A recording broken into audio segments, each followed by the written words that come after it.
Hello, my dear students. Good morning and Jai Shri Krishna. Once more, welcome to SSV Academy branch Neemuch. एक बार फिर से आप सभी का इस संस्था में स्वागत है। यदि आपने मेरा चैनल अभी तक सब्सक्राइब नहीं किया है तो प्लीज़ चैनल को सब्सक्राइब करिए, लाइक करिए और बेल बटन को दबाइए। ये मेरा कॉन्टैक्ट नंबर है 6263626524 और ये व्हाट्सअप नंबर है 9589629873। इस व्हाट्सअप नंबर से आप ग्रुप से जुड़ सकते हो। BSc third year a centre of maths and physics. Physics में paper first, unit first, BSc third year, lecture number 8, यानी टोटल 7 लेक्चर अपन पहले पढ़ चुके हैं। अब आज अपन 8वां लेक्चर पढ़ने जा रहे हैं फिजिक्स में। तो डियर स्टूडेंट्स, फिजिक्स में आज का टॉपिक है श्रोडिंगर वेव इक्वेशंस। देखिए, लास्ट वीडियो में हमने श्रोडिंगर वेव इक्वेशंस के बारे में पढ़ा था, जिसमें से अपनों ने ओनली फर्स्ट इक्वेशंस को कैलकुलेट किया था या डिराइव किया था। आज हम सेकंड इक्वेशन के बारे में पढ़ेंगे। श्रोडिंगर वेव इक्वेशन में अपन देखते हैं तो there are 2 types of Schrodinger wave equation, यानी यहाँ पर 2 प्रकार के श्रोडिंगर वेव इक्वेशन होती है। यानी श्रोडिंगर ने 2 प्रकार की समीकरणें प्रस्तुत की। अब कौन कौन सी थी? पहली इक्वेशन जो थी वो है time dependent Schrodinger equation. Time dependent का मतलब होता है काल आश्रित, यानी समय पर आधारित समीकरण। अब देखिए, इस श्रोडिंगर समीकरण में आप देखोगे समय t उपयोग में आ रहा है, इसलिए इसको अपन बोलते हैं टाइम डिपेंडेंट श्रोडिंगर इक्वेशन। ये इक्वेशन अपन डिराइव कर चुके हैं लास्ट वीडियो में। अब सेकेंड इक्वेशन है time independent Schrodinger equation. Time independent का मतलब होता है काल अनाश्रित, यानी यह समीकरण समय पर आधारित नहीं है, क्योंकि इस समीकरण में आप ध्यान से देखो समय t कहीं से कहीं तक नहीं है, ठीक। इसलिए इसको कहा जाता है टाइम इंडिपेंडेंट श्रोडिंगर इक्वेशन। तो dear students, time dependent Schrodinger equation पहले वीडियो में अपन पढ़ चुके हैं। आज हम टाइम इंडिपेंडेंट श्रोडिंगर इक्वेशन इसको प्रूफ कैसे करते हैं, कैसे इसका निगमन करते हैं, उसके बारे में आज अपन पढ़ेंगे। Now start second equation. Proof. Consider a particle, एक पार्टिकल लेते हैं of mass m moving in x axis with v velocity. यानी अपन एक पार्टिकल मानते हैं m द्रव्यमान का, जो कि x दिशा में गतिमान है। कितने वेग से? v वेग से गतिमान है। Potential energy of the particle, potential energy of the particle यानी इस कण की स्थितिज ऊर्जा is a function of only position x। यानी कण की जो स्थितिज ऊर्जा है वो केवल स्थिति x का एक फलन है, मतलब केवल x पर डिपेंड करेगा, t पर नहीं, टाइम पर डिपेंड नहीं करता है। It is not dependent on time t। जो अपनों ने फर्स्ट इक्वेशन फाइंड की थी टाइम डिपेंडेंट श्रोडिंगर इक्वेशन, तो उसमें वो पोटेंशियल एनर्जी तो थी x और t दोनों पर डिपेंड कर रही थी। अब यहाँ पे अपन देख रहे हैं कि पोटेंशियल एनर्जी केवल x पर डिपेंड करेगी, t पर डिपेंड नहीं करेगी। तो अपन कह सकते हैं कि पोटेंशियल एनर्जी v जो है is a function of x, यानी x का एक फलन है। Clear?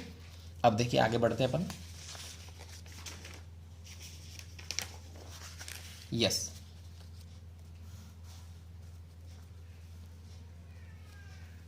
we know that the wave equation for psi is given by। psi के लिए एक तरंग समीकरण इस प्रकार दी जाती है, del square psi upon del x square equal to 1 upon V square into del square psi upon del T square. ये वेव इक्वेशन होती है, बिल्कुल सिंपल होती है। अब इसके बाद यहां पे अपन बताएंगे कि साई क्या है। तो psi equal to a into e to the power i bracket में p x x minus e t upon H cross. ये साई आपको इसकी वैल्यू याद रखना पड़ेगी। क्लियर? देखिए, एच क्रॉस यहां पर क्या है आज मैं क्लियर कर देता हूं। एच क्रॉस का मतलब होता है एच अपॉन 2 पाई। क्लियर, ये एच क्रॉस की वैल्यू होती है। अब यहां पे एच क्या है, एच कहलाता है इसमें प्लांक कांस्टेंट, प्लांक्स कांस्टेंट। अब प्लांक कांस्टेंट होता है, इसकी वैल्यू कितनी होती है वो भी आपको याद होनी चाहिए, 6.625 इंटू 10⁻⁻34 जूल इंटू सेकेंड, ये इसकी वैल्यू होती है। Is that clear? अब देखिए, पहले हमने जब फर्स्ट इक्वेशन डिराइव की थी तब इक्वेशन फर्स्ट का समय t और स्थिति x यानी टाइम और पोजीशन दोनों के रेस्पेक्ट अपने डिफरेंशियल किया था। लेकिन अब यहां पर चूंकि समय नहीं आ रहा है, क्योंकि टाइम इंडिपेंडेंट है, समय पर निर्भर नहीं कर रहा है इक्वेशन, इसलिए ओनली अपने को x के रेस्पेक्ट क्या करना है, डिफरेंशियल करना है। देखिए स्टार्ट करते हैं, differential with respect to x।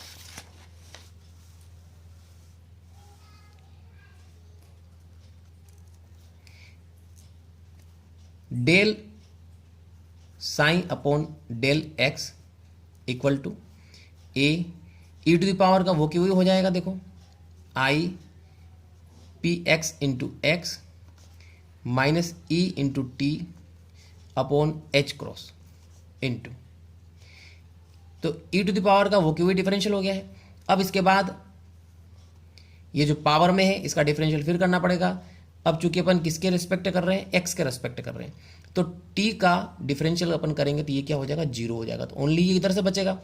X का डिफरेंशियल 1 हो जाएगा तो i P x upon H cross बचेगा, i P x upon H cross बचेगा। क्लियर? अब यहां से अपन आगे इसको सोल्व करते हैं, del psi upon del x equal to, इसकी जगह वापस अपन इक्वेशन फर्स्ट से यहां से क्या लिख सकते हैं, साइन लिख सकते हैं। देखिए ये हो गया sine into I P x upon H cross, यहां से अपने को पी एक्स साइन की वैल्यू निकालनी है, तो एच क्रॉस और आई को इधर ले लो, इस टाइप से लिख लेंगे इसको अपन, into del psi upon del x equal to P x psi, ऐसा आ जाएगा। देखो अब इसमें आई जो है अपॉन में आ रहा है तो इसको अपने को ऊपर लाना है, तो अपन क्या करते हैं, आई का ऊपर नीचे मल्टीप्लाई कर देते हैं, तो I H cross upon iota square हो जाएगा into del psi upon del x equal to P x psi. अब देखिए आई स्क्वायर की वैल्यू होती है -1, इसकी वैल्यू क्या होती है, -1 होती है, तो यहाँ पे ये आ जाएगा minus I H cross into del psi upon del X will be equal to P x psi. देखिए ये वैल्यू अपनों ने पहले भी फाइंड की थी, इक्वेशन नंबर 2। अब इसके बाद क्या होता है, टोटल एनर्जी का फार्मूला अपन यूज करेंगे। देखिए टोटल एनर्जी का फार्मूला क्या होता है, टोटल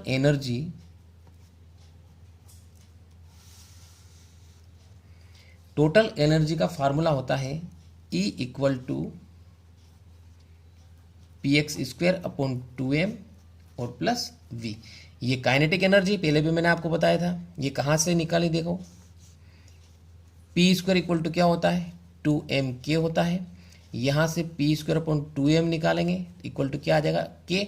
अब x डायरेक्शन में निकाल रहे तो px आ जाएगा। क्लियर? तो total energy equal to kinetic energy plus potential energy, मतलब कुल ऊर्जा इक्वल टू गतिज ऊर्जा और प्लस स्थितिज ऊर्जा। अब दोनों तरफ अपन क्या करते हैं, साइन से मल्टीप्लाई कर देते हैं, तो साइन से मल्टीप्लाई करें तो क्या होगा, e psi equal to P x square upon 2m और प्लस v, और ये इधर भी क्या आ गया, साइन आ जाएगा। क्लियर? अब अपन क्या करते हैं, यहाँ पे साइन से अंदर मल्टीप्लाई करते हैं, तो पी एक्स साइन आएगा, देखो यहाँ से, और पी एक्स साइन की वैल्यू इस इक्वेशन नंबर 2 में देखो, ये वैल्यू अपन इसमें रख देते हैं, तो putting the value of P x psi from कौन सी इक्वेशन से रख रहे हैं अपन, इक्वेशन 2। इक्वेशन 2 से देखो इसमें वैल्यू पुट करते हैं तो क्या आएगा, e psi will be equal to, अब यहाँ पे चूंकि स्क्वायर है तो अपने को क्या करना पड़ेगा, इन टर्म्स का स्क्वायर करना पड़ेगा, माइनस का स्क्वायर प्लस हो जाएगा, देखो आई से आई स्क्वायर हो गया, एच क्रॉस स्क्वायर हो गया, अपॉन 2m भी लिख देते हैं, और इनटू इधर इनका भी स्क्वायर होगा, देखो दोनों का स्क्वायर हो जाएगा, तो ये हो गया del square psi upon del x square, ऐसा हो जाएगा। और प्लस ये अपनों ने इसकी वैल्यू रखी, अब साई का वी में भी मल्टीप्लाई करना है, तो प्लस वी इंटू साई। अब देखिए अगले स्टेप में क्या आता है, अगले स्टेप में इसको अपन सोल्व करते हैं। तो v को आप इधर ले आइए, e psi minus v psi will be equal to iota square की वैल्यू क्या होती है, -1 होती है, तो ये हो गया minus H cross square upon 2m into del square psi upon del x square. अब इसमें अपन एक काम करते हैं, साइड चेंज कर लेते हैं, इनकी लेफ्ट हैंड और राइट हैंड साइड आपस में इंटरचेंज कर लेते हैं। तो देखो क्या इक्वेशन बनेगी यहाँ से, minus H cross square upon 2m into del square psi upon del x square equal to, इन दोनों में से आपके क्या कॉमन निकल रहा है, साइन कॉमन निकल रहा है, तो e minus we into psi. Is that clear. अब क्या करते हैं कि इस माइनस वाले स्टेप को उधर ले जाते हैं, तो प्लस का हो जाएगा। क्लियर। तो देखिए स्टूडेंट्स क्या इक्वेशन बनेगी आपके,